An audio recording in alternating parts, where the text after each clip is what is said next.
Big breaking news that we're currently tracking. UK Prime Minister Boris Johnson has now agreed to step down.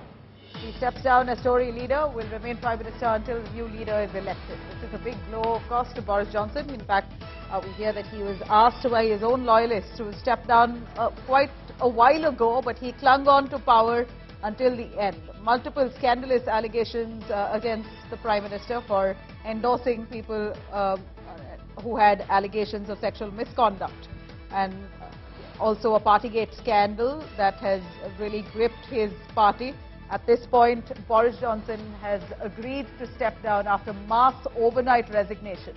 Geeta Mohan joining us for more on that. Geeta, a quick word on Boris Johnson deciding to step down. Finally, he's been pushed to the corner, has no choice left after at least 40 ministers, 3 cabinet ministers, and resignations that continue to trickle in. That's now forcing him to finally agree to resign.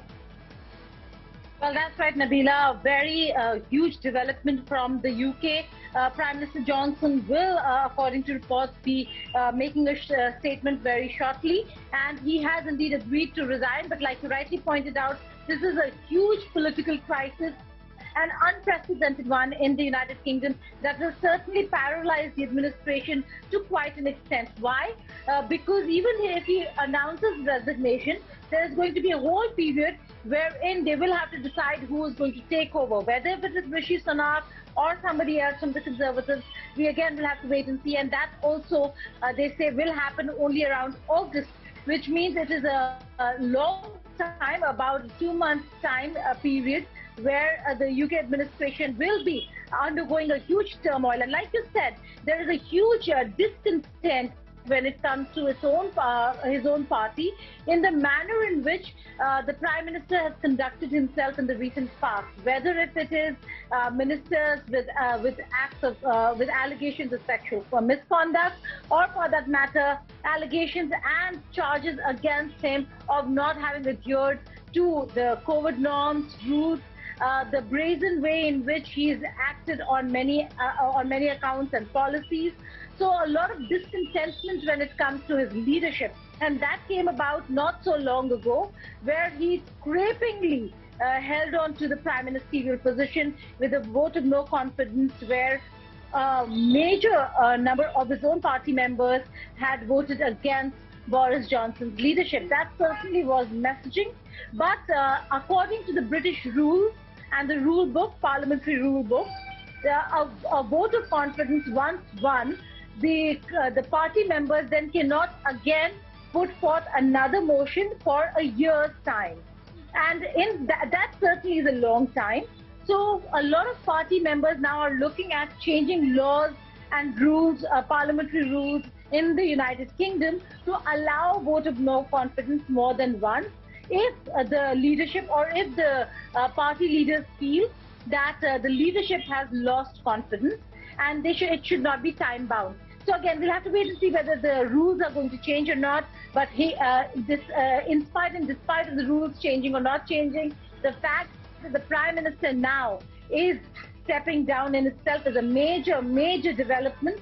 And again, we'll have to wait and see who really holds the reins of the administration and the party in the coming days. That certainly will be decided.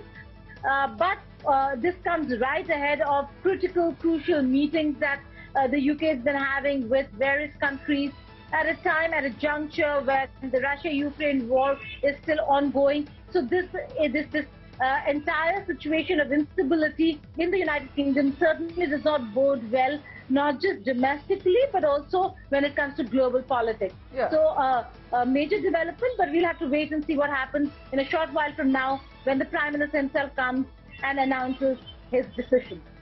All right, so it seems like there are no options really left for Boris Johnson at this point, considering that he only narrowly escaped the no confidence motion that happened just barely a month ago. And that did give him immunity for about 12 months. But even before that, it appears that his own loyalists have decided that enough is enough.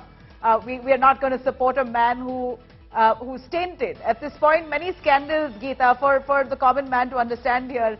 What exactly are those scandals that really tarnish the image of the Tory party and their Chief Minister, Boris Johnson?